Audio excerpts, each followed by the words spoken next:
Well, hello again. Welcome. This is Lord. Come on, get your ring in there. Put a ring on it. My ring Stop, is. Lord, put a ring on it. Lord, keep a ring on it. We already got to put. Put it. Lord, before you keep it. Lord, keep a ring on it. Why you always got to act out? You got to put it before you keep it. We can never come on and just say what it is. You always got to act out. Bam, keep a ring on it. Keep that ring on. Lord, keep a ring on it. So we are back. Last week. Whoa. I'm Pastor Calvin Collins. Oh, last week you didn't even want to say your name. I'm Pastor Calvin Collins.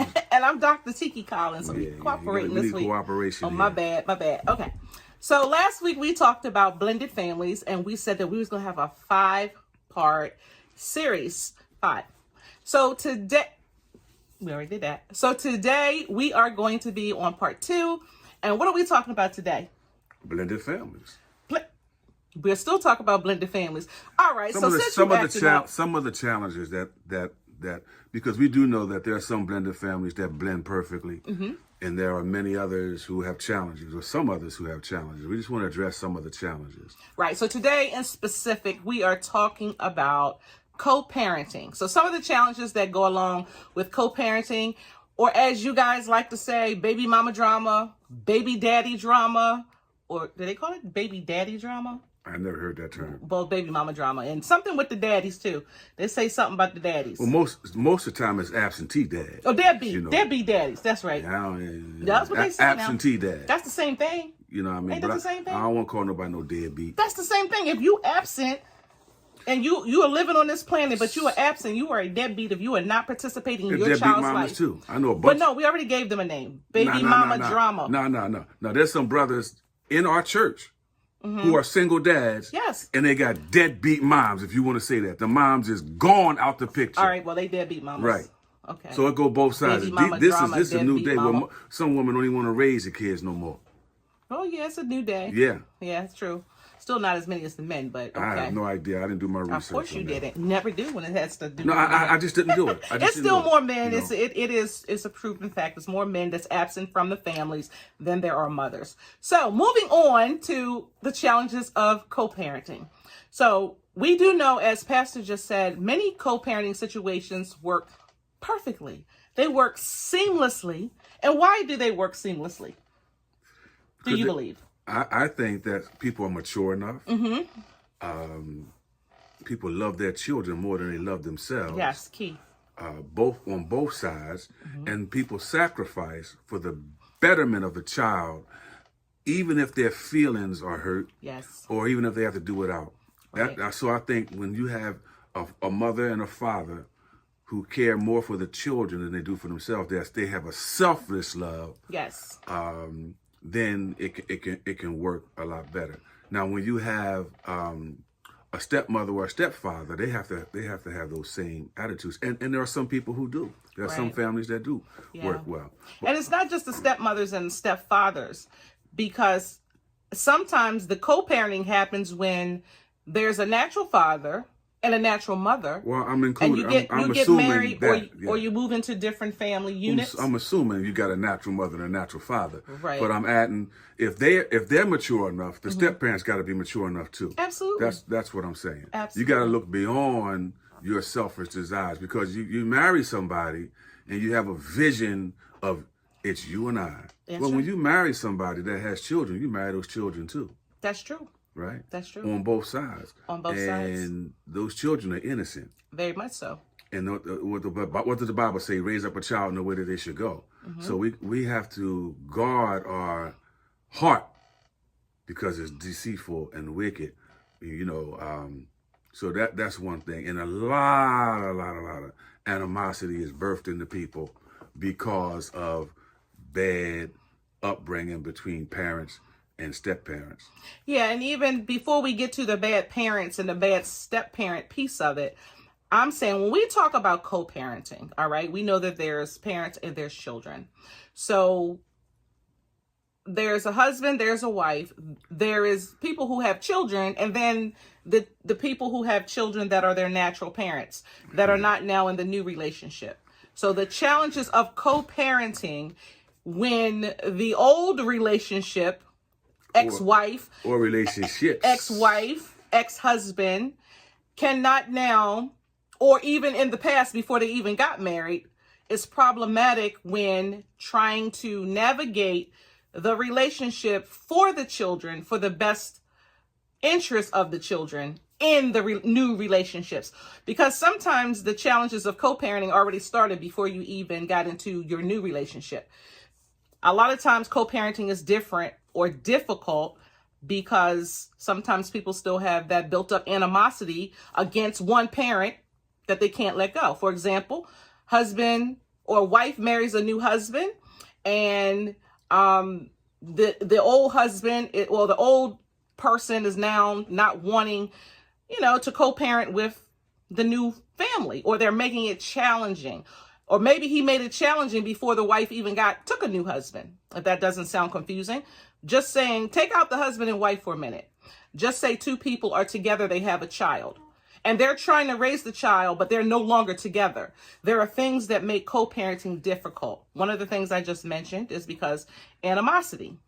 A lot of times mothers are guilty of this. I talk to a lot of you ladies who will badmouth the father, to the child. And that's very inappropriate because the child needs to have whatever their relationship is with that man without the interference of the bitterness and the venom that would come from you to that child. Regardless of how crazy the man is or how bad you think he is, if he's trying to make an effort to be a part of that child's life, you shouldn't be bad-mouthing him because you guys didn't work out.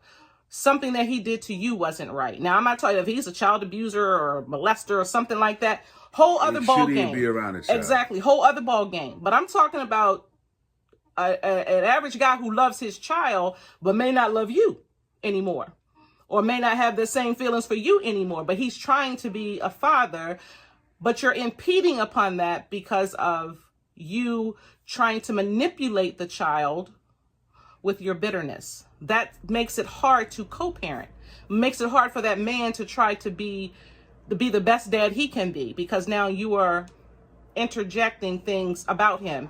They could be true, but that's between you and him. That's not between him and his children. You have to allow him to be the best parent that he can be for his kid. And it goes the other way around.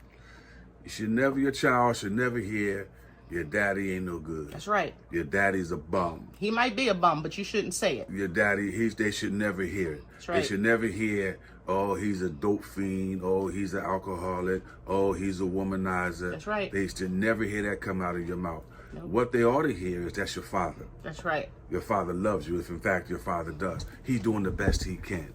The positive. You need to build up, speak positive. That's right. Because here's the thing. What you got to understand is, if you're telling me my daddy ain't no good, and I come from my daddy, what are you saying about me indirectly? That's right. Or you tell me my mama ain't no good, and I come from my mama. Right. Fact of the matter is, you just putting resentment in my heart against you.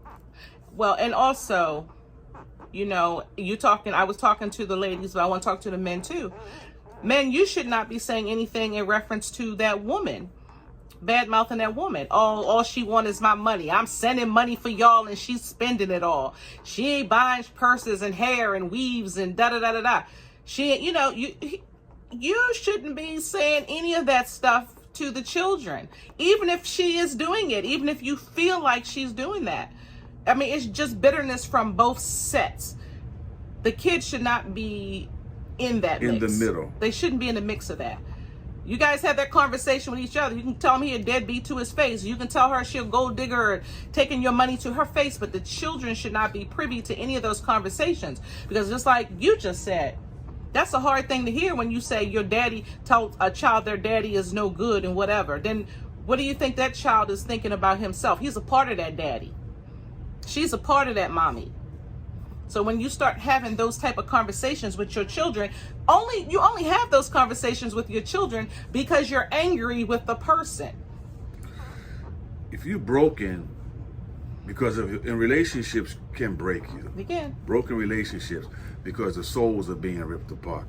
And all you can see is the darkness in another individual. The scriptures teach us if your eye sees darkness, how full is that darkness in you? We have to we have to look in the mirror. We have to do some soul searching, and you bring a whole individual to your child. And the fact that the father is in the life or the mother is in the life, That's right. as long as, like Doctor said, it's not detrimental. They are not abusing the child. Yeah. They're not neglecting the child. They're not any of those things. They're doing what they can. It may not be to your satisfaction, but ladies, I can say this for, and she can speak to this. The first man that a woman admires is her husband, is her daddy, right? And sons emulate their fathers. That's right. I can speak from my upbringing. My mother only spoke positive about my dad ever. Yep. That's it. All I heard was great things. If you love your son and your daughter, or your sons and daughters, you want to build them up. You want to edify them. Now, here's the thing: if you're married, Oh yeah, that's right. It gets good. right, and you speaking negative to your husband or your wife about your ex, as the married partner, you cannot let that influence how you react or respond to that child coming into that home with some negative tendencies, because they're just children. True. You know, did we talk about the 12-year-old smoking last week? We did. Right. There's a reason for that. You know, maybe their mother or their father might think it's okay for them to smoke or drink, right? So now they're in your home, and you gotta handle that in a positive manner, and it's a challenge. It's a challenge. But at the end of the day, if you love on them and you're positive and you're honest, because children, they're going to sense the fakeness right out. Yep. They can tell if you love them. They can tell if you tolerate them. And if you tolerate them, they're going to rebel. And when they get old, you can act Shaq this. He ain't going to want nothing to do with you. He don't want nothing to do with his natural dad. I want to say this too, as well as what you're saying. Sometimes, because now we've brought the blendedness into, now we have the children from the co-parenting of the different families together, but you're still co-parenting with the outside person who's the natural parent. I want to say too, for those parents, it's tough for the parents to co-parent, because when there's another woman or another dad, now that's a part of that life, sometimes there's a little animosity, and there's a little, I want to say people are afraid. They're afraid that that other parent is afraid that the new parent is now taking their place. And sometimes, more times than not, sometimes parents, the natural parent can, I'll just use an example. Use us for example. This is just an example. We're married. Now I don't want to use us for example. There's a couple that's married and another couple that's married, and they have children. So when it's time for the couple to have the time with the children, the other parents or the other parent intercedes or cuts the time short, because they don't want the children to spend the much time with the new wife and the new father. So they try to run interference and not allow them the appropriate time with the children.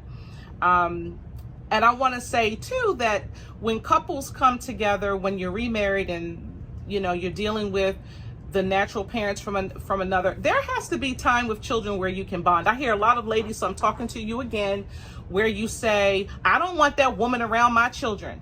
I've heard many of you tell me that. You write me, you tell me the husband's married, he has a new wife. You don't want that woman around your children. Well, if the woman is not a drug dealer, she ain't a thief, she's not a thief. She's not an abuser, she's a meaningful, upstanding citizen, other than you being in your feelings, that should not be problematic that your children are around this new person.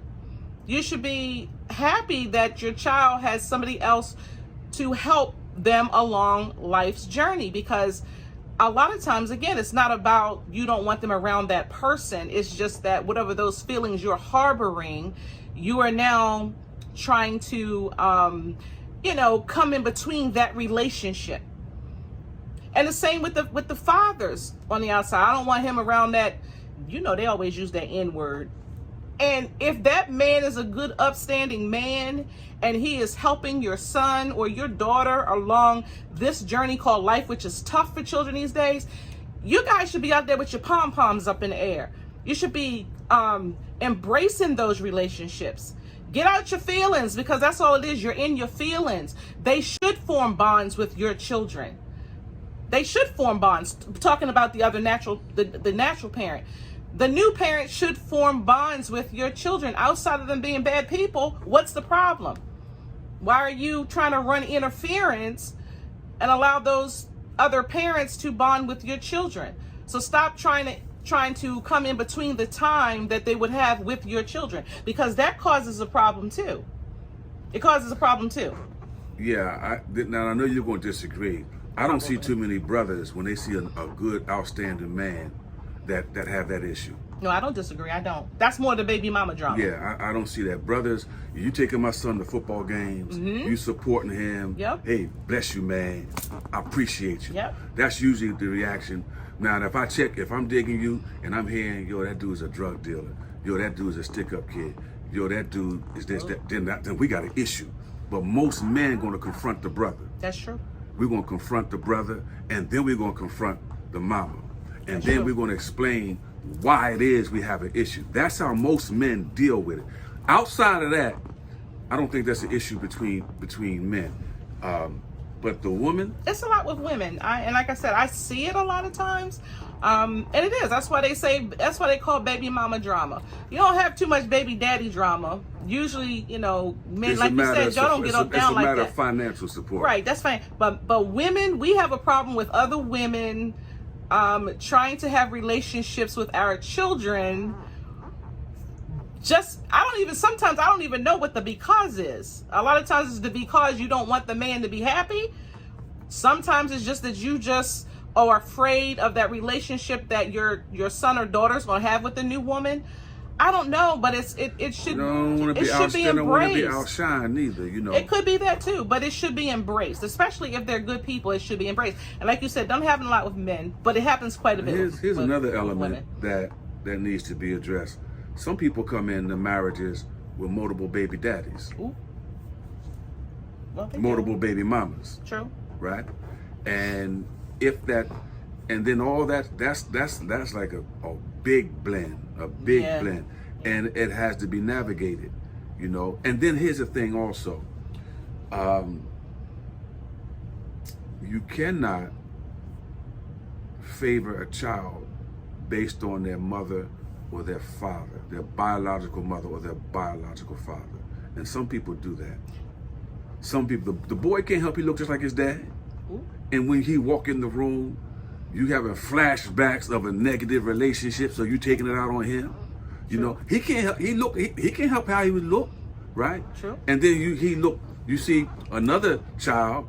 You got positive reflections of a relationship with their daddy, and children can sense that kind of stuff. That's true. Right? And so you have to, God blessed you with children. God blessed us with children. He blessed us with our marriage. Now, here's the other thing. You're talking about blended families. We're talking about co-parenting. We're talking in the blended family. Don't compare me with their rich daddy. Huh? All right, their daddy's rich, but y'all just ain't get along. Oh yeah. And I'm just a blue collar worker doing the best I can. I'm a janitor. You understand? But you married me. I'm a janitor. Don't be coming up to me because I can't afford to put him in private school and make that an issue. Right. With me. Wait, that's a reality. Wait, are you talking about the mother that I'm married to? Because his daddy was rich. I'm a janitor or whatever I'm doing, and I don't have the finances to do what their daddy did. Yeah. That's problematic. Right? Yeah. And so you like, you got to man up. You got to do this. Hey, Christmas ain't gonna be what it was just because he buying this boy all this stuff. That's right. True. So we have to balance it out and look at it for what it is. It's a whole lot more to riches than material things. Are you a millionaire? I refuse to answer that. Oh, that's when right. I We might on camera. Don't incriminate. say that. Yeah, you're right. Too many people watching. Y'all figure it out. Shh, don't tell nobody. Tell nobody if I am or if I'm not. That's right. I'm a Don't tell dollar. nobody. I'm a dollar short of $1 million. How about that? A whole lot of dollars short of $1 billion. So we can go to them private schools. So I'm just saying that's something that, you know. And here's the thing. You talk about a blended family. The husband and wife, the man and woman, got to blend first. And if that blend is mixed together, when we do weddings, we have the sand ceremony, the pink sand and the blue sand, and they pour the separate containers of sand in the one container, shake them up. You can't separate that. Right. So I think when blended families, that's the first blend is the man and the woman. That's the first blend. That's why the families become blended, because they done blended first with the sand. So they got married, and then everything else comes in. The family, the rest of them, the old mother-in-law, the new mother-in-law, the old father-in-law, the new father-in-law, the children, the aunts from the other side, the aunts from the new side, the uncle. Everybody come together, and there's a lot of folks that don't see eye to eye, and it's a lot of people bringing in stuff. Keep people out your marriage. Get people out your marriage, right? It's just you, and that's the other thing. That's a good point, Pastor. Good point. So that's the other piece of co-parenting. When you have the children, you and your new husband, or you and your new wife, or your new relationship, when you have the children, whatever you do in your household, how you govern your household, that's how you govern your household, and that's okay. You can't tell the other person or the other spouse or the other partners how to do their household. Whatever they do in their house, the children can jump off the couch onto the floor, use them as a trampoline. But when you come to this house, we ain't doing that. You're not going to tell me. You can have suggestions. For instance, suggestions when they go over home, with their mama, they allowed to stay out to 3, 4 o'clock in the morning. Listen, that ain't healthy for my child. That's you know, I'm gonna have that conversation with you. You can. You understand? Now I can't enforce it, but I'm gonna have that conversation with you, and I'm gonna have that conversation with the child. When they come to our house, we got a curfew. Matter of fact, we got a lights out curfew, not just a go outside curfew, a lights out curfew. But when they go back home, it could be different. But if it's endangering the welfare of that child, we having that conversation. Right. If it's something like that, that's fine. But don't think that your household, when I have time, when I'm talking about us, I'm talking about you ladies who are married to people who have children. I'm talking to the ladies right now. However you run your household is how you run your household. Your rules are your rules. It don't matter with Sister Do Over in her household with the children, because in her household, her rules are her rules. That's right. So you can't govern her home, and she's not expected to govern your home. They're totally separate. And outside of what my husband just said, unless it's something that's endangering their lives, and that's a conversation you're going to have with the adult. But I'm saying outside of that, you don't expect for no woman to come up in your house to tell you how to run your household with her kids. As long as you are keeping them safe and you are doing the things that you're supposed to do in a natural state of things, she can't tell you how to govern your house.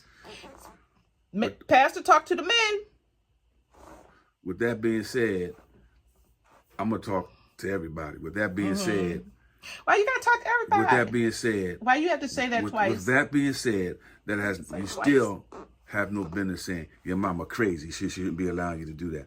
So it's got, you understand, the child should never hear you say something all negative about your mama. Exactly. You know, depending on how old they are, you have conversations, real life conversations with them. And so the main thing, if you don't remember anything else we say, keep your mouth wholesome. Keep your mouth off the other people. Keep your mouth wholesome, right?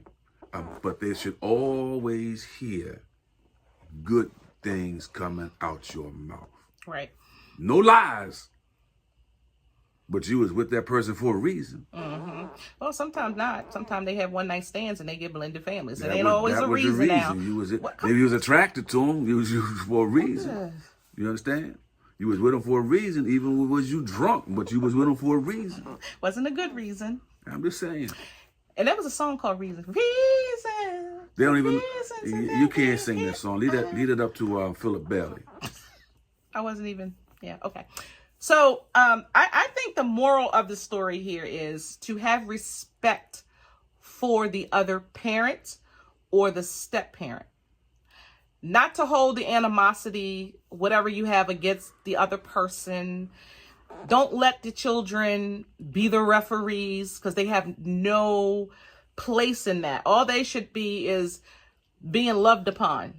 Like, make it easy for the other woman and the other man to love the child. Make it easy. Not so much make it easy for them to love them. They're going to have their own level of that. But make it easy for them to have a bonding relationship with them, is what I'm saying. Make it easy for them to bond with your children. It's help. It's help. That's what it is. You know, all 4 people, 3, however many, should be on one page when it comes to co-parenting. Co-parenting is. Let's face it. It's difficult. It is. You have emotions. You have emotions involved. You have finances involved, and it might be, you still got some feelings for that chick. Yeah. Or the ex-chick got feelings about you. Why you gotta say chick? It's a woman. Don't be referring to women as chicks. We are women. That slick super chick. Ain't no super chick flick. We are women. Super chick. Women. Super chick is a 70s term. Woman. It's a positive term. We not chicks. We not broads. We are women. I didn't use the term broad. You said chick. We are women. Ain't nobody peep. We are women. All right. They may still be feelings involved, right? From both sides or from either side. Yeah. That your ex might have feelings for you, whether it's the man or the woman, right? And that muddies the water, so to speak. But you gotta communicate with your husband and your wife, who you're with now, and be open and honest with however your relationship is with your ex, or it may not even have been your ex. It might have been a fling, right? And so, with that being said, you have to know your boundaries. Yeah. With communication, let them know, no, you're not going to say, don't tell my wife. You're not going to say, don't tell my husband. You talking to me, you talking to my wife. That's right. You talking to my husband, right? There's got to be a oneness between the husband and the wife, and this is our home. That in our home, there are 3 ingredients: God, love, and understanding. We're going to love you. We're going to do our best to understand your situation, and we're going to do our best to have you understand the situation. Right. That's in our house. But love is the key. Yeah. You gotta love that child, those children. That's absolutely correct. But the co-parenting piece is stop interfering. That's the moral of this story. Whether you're a step parent, a natural parent, stop interfering.